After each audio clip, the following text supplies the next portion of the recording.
Assalamualaikum warahmatullahi wabarakatuh. Apa kabarnya semua? Semoga kalian baik-baik saja. Kali ini saya akan membahas alur novel Donghua Swallowed Star. Tanpa basa-basi, yuk langsung disedot.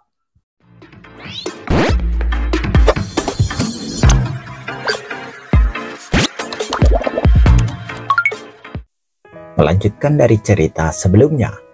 Setelah Laimo dan Mulin pergi, tak lama kemudian, seorang pria parubaya dengan 4 tanduk melengkung berwarna ungu, Ma Qilimeng, masuk. Di sini untuk menagih hutang, gumam Presiden Muyang sambil menghela nafas. 50.000 pasir kosmik untuk era ini harus diberikan kepadaku, kata Ma Qilimeng sambil menatapnya. Tentu saja, kamu tidak akan gagal memberikannya setelah memberi kompensasi kepada Luohe 20.000 pasir kosmik, kan? Presiden Muyang menggelengkan kepalanya. Hanya 50.000 pasir kosmik, aku pasti bisa membayarnya. Tapi Ma Qilimeng, bukankah 50.000 pasir kosmik per era terlalu banyak untuk wilayah kecil perkumpulan ular piton darahku? Bisakah dikurangi sedikit? Kata Muyang. Itu tidak mungkin, kata Ma Qilimeng menatapnya dan tersenyum tipis. Kecuali kau membubarkan perkumpulan ular piton darah dan menyerahkan wilayah itu. Aturan kota Huyang sudah jelas bahwa kekuatan gelap manapun yang menguasai wilayah itu harus membayar pasir kosmik. Ini adalah garis bawah dari 5 keluarga besar. Presiden Muyang merasa terkekang. Kalau begitu, bisakah kuota pembunuhan perkumpulan piton darah ditingkatkan sedikit per era? Kata Presiden Muyang. Rasio kematian di dalam kota tidak boleh melebihi 1 dalam 1000 per era. Rasio ini terlalu rendah. Dewa sejati dan dewa sejati ruang hampa memiliki konflik dan pertempuran di kota selama era yang panjang. Dan tingkat kematian normal mendekati 1 dalam 1000. Kuota bagi kita untuk membunuh terlalu kecil, kata Muyang. Tidak mungkin lebih dari 1 per 1000, Ma Qilimeng berkata dengan acuh-acuh. Di era terakhir, perkumpulan piton darahmu seharusnya diam-diam membunuh lebih dari 1 juta dewa sejati dan beberapa ratus dewa sejati ruang hampa. Itu sudah cukup. Ada banyak dewa sejati di kota Huyang yang kami bunuh jauh lebih sedikit dari angka kematian normal. Muyang menggelengkan kepalanya sambil menyerahkan botol giok kepada Ma Qilimeng. Ini 50.000 pasir kosmik, tidak kurang 1 pun. Ma Qilimeng mengambilnya, ekspresinya sedikit membaik dan berkata, biarkan aku mengingatkanmu, dalam beberapa era terakhir, beberapa tindakan perkumpulan piton darahmu sudah berlebihan. Tidak kenapa, aku tidak tahu. Jangan limpahkan semuanya kepadaku, kata Muyang terkejut. Ma Qilimeng meliriknya tanpa berkata apa-apa lagi, lalu berbalik untuk pergi. Sementara Muyang hanya memperhatikannya pergi. 5 keluarga besar di istana penguasa kota adalah yang paling kejam. Tatapan mata Muyang dingin, tetapi dia tahu bahwa begitu dia melewati batas, 5 keluarga besar tidak akan menyanyiakan usaha mereka untuk menghancurkan perkumpulan piton darah sepenuhnya. Setiap era, anggota perkumpulan piton darah membutuhkan sejumlah besar pasir kosmik, dan 5 keluarga besar juga menuntut pasir kosmik. Luohe juga mengambil 20.000 pasir kosmik. Aku benar-benar miskin. Muyang merasa sengsara. Di era ini, aku sama sekali tidak mendapatkan banyak. Muyang segera mengaktifkan formasi aula, mengisolasinya sepenuhnya dari dunia luar.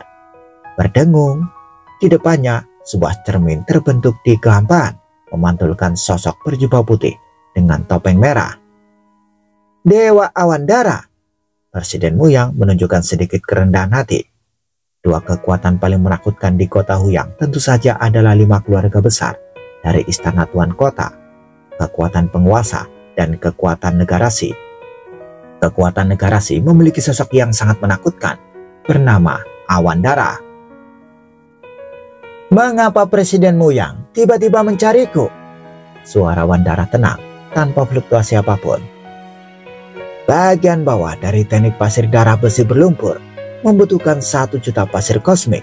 Itu sungguh tidak dapat saya kumpulkan. Bisakah saya berutang terlebih dahulu? Saya akan membayar setengahnya terlebih dahulu, kata Presiden Muyang. Awandara tersenyum tipis. Dengan mengandalkan teknik kultivasi garis keturunan, mencapai alam kekacauan adalah batasmu. Teknik pasir darah besi berlumpur adalah teknik kultivasi garis keturunan alam kekacauan tingkat sempurna yang sangat cocok untukmu. Teknik kultivasi seperti itu adalah kesempatan langka untukmu. Jika bukan karena jasa besarmu, kami tidak akan memberimu kesempatan untuk membelinya, kata Awandara. Saya tahu, tetapi 1 juta pasir kosmik terlalu sulit untuk dikumpulkan, kata Presiden Muyang. Karena kamu bekerja untuk negara Seko, kamu memiliki kesempatan untuk membeli ini. Cobalah di pavilion Yanfeng, kamu tidak akan dapat membelinya, kata Awandara. Presiden Muyang mengerti itu. Jika kamu hanya menjalankan perkumpulan piton darah dengan perlahan, kamu akan mendapatkan penghasilan yang lambat, kata Awandara dengan lembut. Jika kamu ingin mendapatkan penghasilan yang lebih banyak, kamu harus mengambil beberapa resiko. Pikirkanlah. Kemudian sambungan terputus. Presiden Muyang merenung. Dia telah berurusan dengan semua pihak di kota Huyang dan terlibat erat dengan istana penguasa kota dan pasukan negara Si. Di kota Huyang, bisnis normal sangat dipengaruhi oleh istana tuan kota dan tidak dapat menghasilkan banyak uang. Butuh waktu untuk mengumpulkan uang secara perlahan. Untuk menghasilkan uang dalam jumlah yang signifikan, saya perlu mengambil beberapa resiko. Tatapan Presiden Muyang semakin dingin. Begitu saya mendapatkan teknik pasir darah besi berlumpur, saya akan segera meninggalkan kota Huyang. Saya tidak akan terlibat dalam pertempuran antara istana tuan kota dan pasukan negara Si. Scene berganti. Di Chaos Armor, rumah gua nomor 913. Di puncak gunung, Luo Feng duduk sendirian di atas batu besar sambil minum. Faktanya, dia sedang mempraktikkan teknik pengerasan hati penghancuran besar dengan pikiran dan kemauannya terus-menerus dihancurkan dan dikeraskan, membuat pikiran dan kemauannya semakin halus setiap kali mereka memadat. Ini adalah adaptasi bertahan hidup yang normal. Dengan bimbingan saudara entropi Tianyan, aku akan segera memahami teori lapisan kedua dari diagram kekuatan kekacauan. Luo Feng yang memiliki pemahaman mendalam tentang hukum tentu saja memahaminya dengan cepat. Tetapi bahkan jika aku memahaminya sepenuhnya, lalu bagaimana? Aku terlalu miskin. Aku tidak mampu membeli bahan-bahan yang dibutuhkan untuk pemurnian tubuh kedua. Luo Feng juga mengalami sakit kepala. Pemurnian tubuh pertama hanya untuk meletakkan fondasi sudah menghabiskan bahan senilai 100.000 pasir kosmik. Menurut perkiraan, pemurnian tubuh kedua membutuhkan bahan yang jumlahnya beberapa kali lebih banyak. Pemurnian tubuh ketiga bahkan membutuhkan lebih banyak bahan. Di mana saya bisa mengumpulkan cukup banyak pasir kosmik? Luo Feng merasa sangat gelisah. Dengan kekuatannya saat ini, peningkatan yang signifikan memerlukan terobosan dalam tekad puncak alam kekacauan atau penyempurnaan tubuh kedua dari tubuh dewa yang sempurna. Peningkatan tekad tidak bisa dilakukan dengan tergesa-gesa. Itu memerlukan penempaan diri secara bertahap. Peningkatan tekad tidak bisa dilakukan dengan tergesa-gesa. Itu memerlukan penempaan diri secara bertahap. Sementara untuk bahan-bahan untuk pemurnian tubuh kedua perlu dipikirkan. Aku masih terlalu miskin. Memikirkan hal ini, Luo Feng mengaktifkan token komunikasi Aula Gelap Pavilion Yanfeng untuk memeriksa tugas hadiah. Tugas hadiah di Aula Gelap Pavilion Yanfeng dibagi menjadi beberapa kategori seperti perlindungan, pekerjaan, dan pembunuhan. Dengan hadiah tertinggi tidak diragukan lagi milik tugas pembunuhan. Lihatlah yang memiliki hadiah besar, kata Luo Feng sambil minum dan mempelajari tugas pembunuhan. Tugas hadiah utama, membunuh komandan tertinggi Huyang Legion, Magi Li Xiao, dengan hadiah 1,2 juta pasir kosmik. Mampu menawarkan hadiah sebesar 1,2 juta pasir kosmik dan tidak takut pada istana penguasa kota. Kemungkinan besar itu adalah negara Si, tebak Luo Feng. Menurut aturan aula kegelapan Pavilion Yanfeng, hadiah untuk tugas pembunuhan harus dibayarkan ke Pavilion Yanfeng terlebih dahulu. Jika tugas tersebut tidak diselesaikan, hadiah tersebut tetap berada di Pavilion Yanfeng. Tanpa dukungan yang cukup, seseorang tidak akan mau menaruh kekayaan sebesar itu di sana untuk waktu yang lama. Tugas dengan hadiah tertinggi kedua, membunuh pemimpin pasukan negara Si di kota Huyang bernama Awan Darah dengan hadiah 1 juta pasir kosmik. Tugas dengan hadiah ketiga tertinggi, membunuh pemimpin klan Zhu bernama Suhu dengan hadiah 530.000 pasir kosmik. Tugas dengan hadiah tertinggi keempat, membunuh Master Pavilion Bayangan Chun Yuyi dengan hadiah 180.000 pasir kosmik. Tugas dengan hadiah ketujuh tertinggi, membunuh Presiden Perkumpulan Piton Darah Mu Yang dengan hadiah 120.000 pasir kosmik. Untuk menduduki peringkat ketujuh, Presiden Perkumpulan Ular Piton Darah ini juga memiliki musuh yang cukup kuat. Tiga hadiah teratas relatif tinggi, tetapi hadiahnya turun secara signifikan setelah itu. Tumam Luo Feng. Dia telah memperoleh informasi terperinci tentang kota Huyang dari entropi Tianyan, jadi dia juga memahami informasi tentang tokoh-tokoh kuat dalam daftar hadiah tersebut. Magi Li Xiao, anggota terkuat dari 5 keluarga besar di istana penguasa kota, komandan tertinggi Legion Huyang. Kekuatan pribadinya sangat dahsyat. Awan Darah, pemimpin pasukan negara Si di kota Huyang, bersembunyi lama di kota Huyang. Dia menyebabkan kerugian besar bagi 5 keluarga besar di istana penguasa kota yang selama ini tidak berdaya melawannya. Keduanya sangat kuat dan latar belakang mereka juga luar biasa. Mereka telah bentrok lebih dari 1 kali. Suhu dari klan Zhu berada di peringkat ketiga. Luo Feng penasaran. Klan Zhu adalah keluarga asli di kota Huyang, menjalankan bisnis dengan jujur, jadi mereka seharusnya tidak memiliki banyak musuh. Bagaimana mungkin hadiah uang Suhu lebih tinggi daripada hadiah uang para pemimpin kekuatan gelap? Intinya adalah, meskipun hadiah uang jangka panjang sebesar 530.000 pasir kosmik, klan Zhu masih tetap stabil.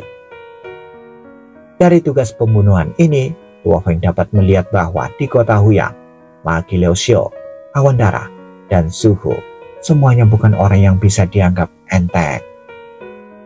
Tentu saja, tokoh-tokoh seperti Master Pavilion Yanfeng, saya sendiri, dan orang-orang tua yang bersembunyi di kota Huyang tidak memiliki hadiah. Luo Feng tersenyum.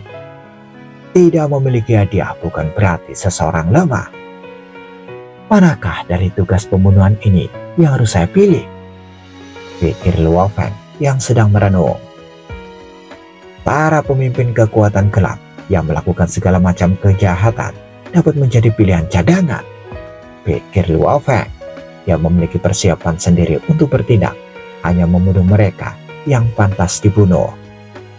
Bounty Presiden Perkumpulan Piton Darah terlalu rendah. Luo Feng menggelengkan kepalanya sedikit. Luo Feng duduk di atas sebuah batu besar di gunung, mempelajari target potensial, ketika tiba-tiba sebuah sosok terbang mendekat. "Tuan, Mo Yuhu datang berkunjung," kata Morosa. Mo Yuhu, Luo Feng terkejut. Itu adalah dewa sejati ruang hampa pertama yang ditemuinya setelah datang ke benua asal. Sebelumnya, ketika Tuan sedang menyendiri selama lebih dari 1 era, Mo Yuhu juga datang berkunjung. Mengetahui bahwa Tuan sedang menyendiri, dia tidak mengganggu Anda. Ini adalah kunjungan yang kedua, kata Morosa. Luo Feng tersenyum. Kedua kalinya? biarkan dia masuk. Baiklah, Morosa mengangguk dan tidak dapat menahan diri untuk berkata, Tuan, bukankah kita harus merekrut beberapa pelayan? Merekrut pelayan? Kami fokus pada kultivasi di rumah gua.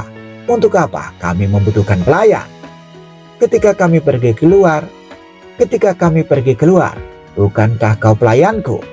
Kata Luo Feng tertawa. Morosa berkata dengan suara pelan, Tuan, ketenaranmu di kota Huyang semakin menanjak dan semakin banyak orang yang datang mengunjungimu. Aku harus menjaga gerbang dan melayani sebagai pelayan di saat yang bersamaan. Luo Feng tertawa. Saat ini, ketika tamu datang berkunjung, Morosa adalah satu-satunya pelayan yang harus menyiapkan anggur dan makanan, serta melayani mereka. Meskipun Morosa menyembunyikan kekuatannya, ia tetaplah binatang sektor tingkat dewa sejati abadi. Dan seiring berjalannya waktu, ia akan semakin kuat. Ia bahkan mungkin melampaui Luo Feng dalam memasuki alam kekacauan lebih cepat. Membuatnya memang tidak pantas untuk menangani tugas-tugas seperti itu. Luo Feng tertawa. Jangan khawatir, aku akan merekrut beberapa pelayan dalam waktu 2 hari. Aku tidak perlu terburu-buru, kata Morosa tersenyum dan terbang menuju pintu masuk rumah gua untuk membawa Mo Yuhu masuk. Mo Yuhu sedikit gugup dan mengikuti Morosa mendaki gunung. Salam, Tuan tertinggi, Mo Yuhu memberi hormat. Luo Feng duduk di sana dengan santai menatap Mo Yuhu. Mengapa kamu datang menemuiku? Tuan tertinggi, Anda pernah berkata bahwa saya bisa meminta bantuan Anda, kata Mo Yuhu sedikit gugup.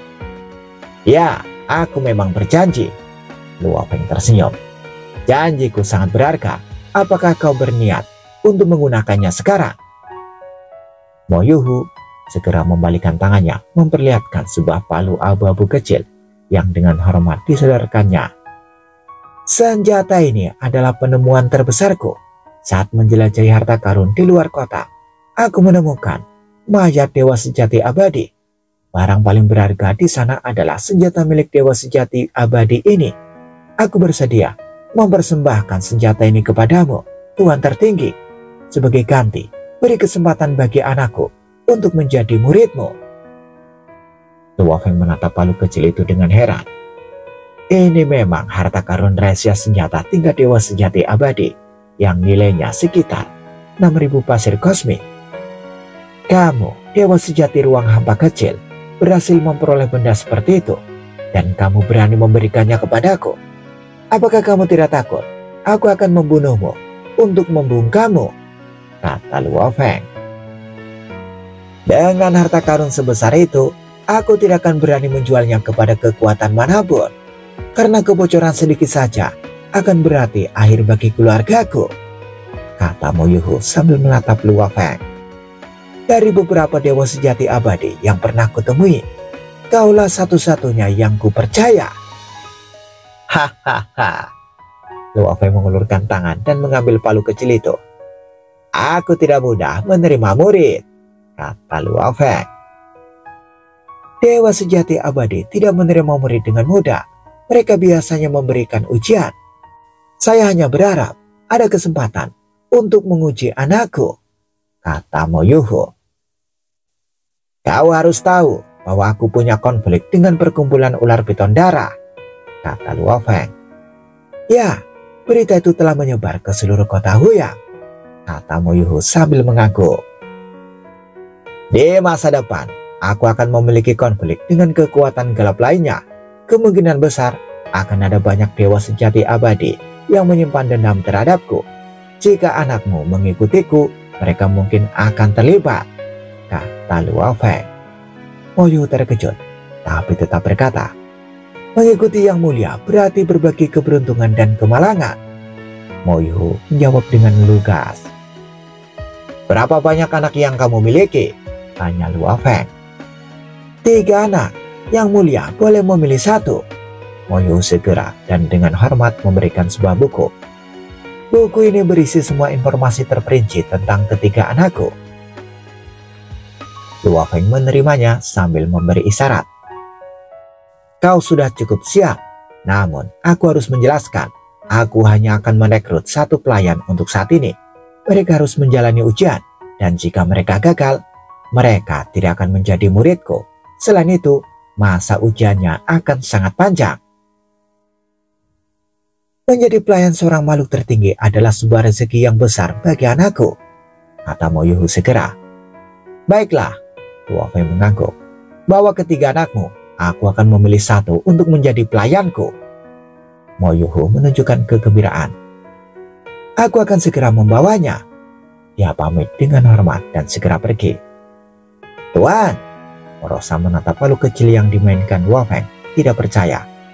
Anda merekrut seorang pelayan dan mendapatkan harta karun senjata rahasia senilai 6.000 pasir kosmik secara gratis.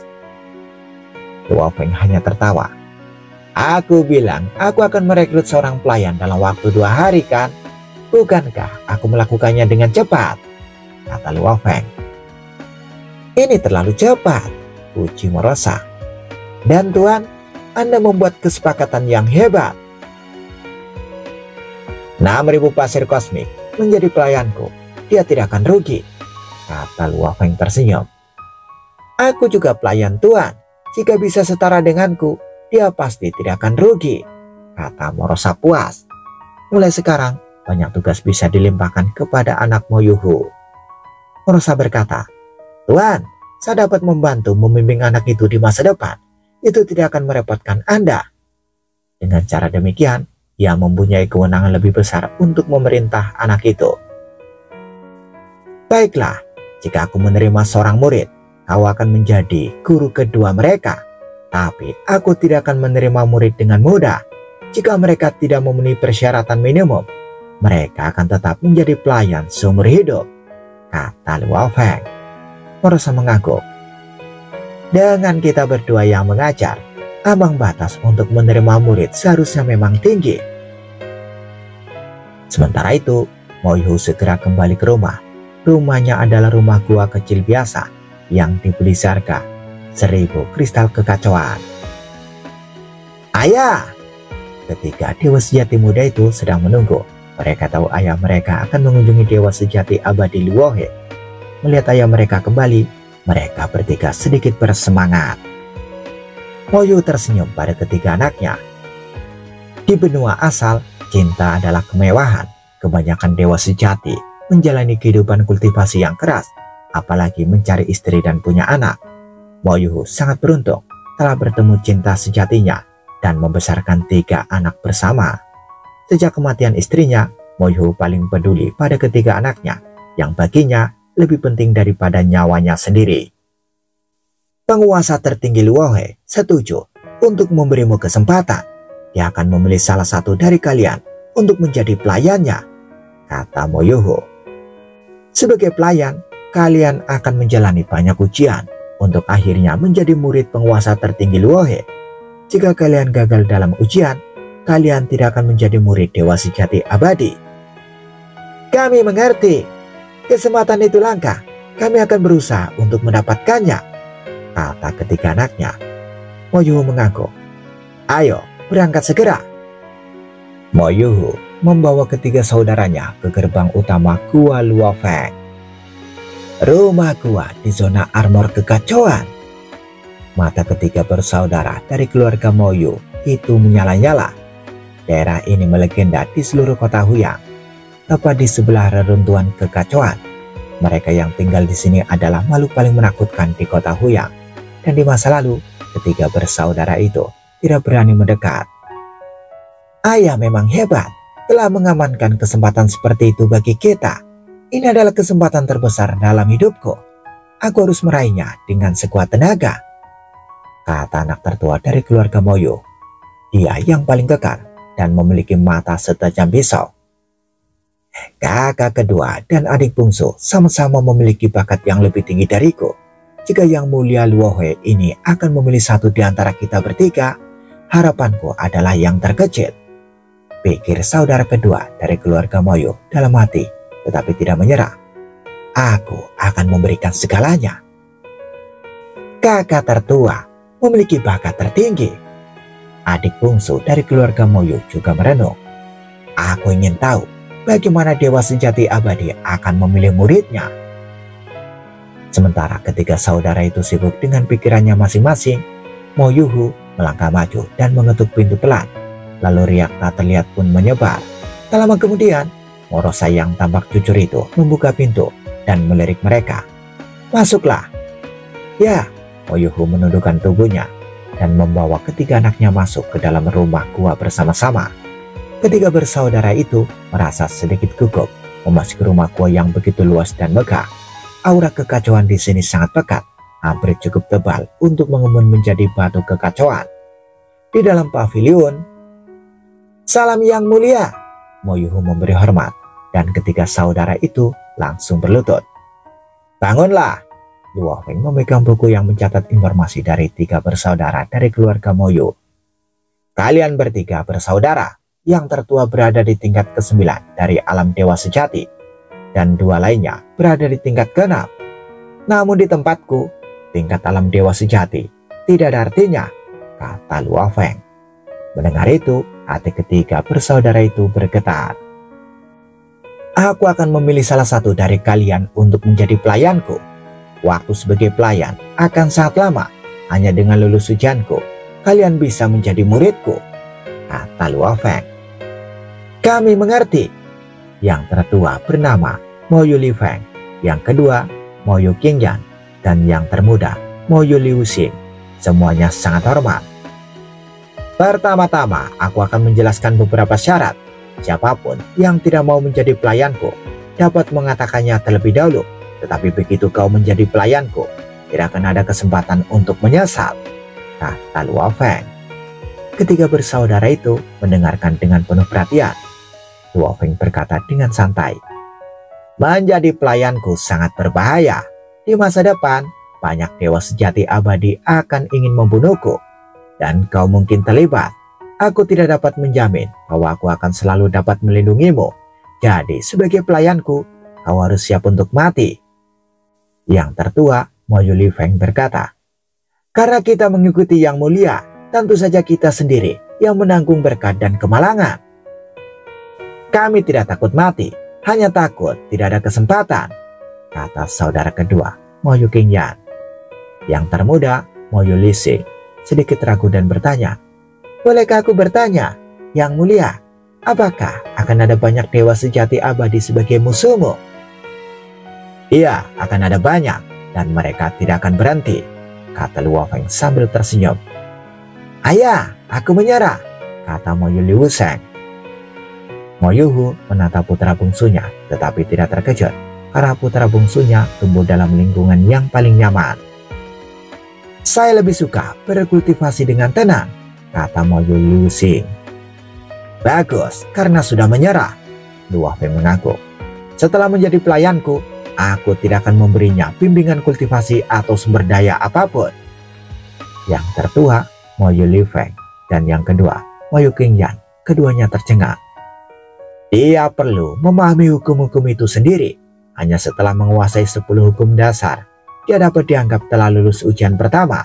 Setelah melalui berbagai ujian, dia akan memenuhi syarat untuk menjadi muridku, kata Luo Feng. Tidak ada petunjuk untuk memahami 10 hukum dasar. Kakak tertua dan kedua dari keluarga Mo Yu terkejut.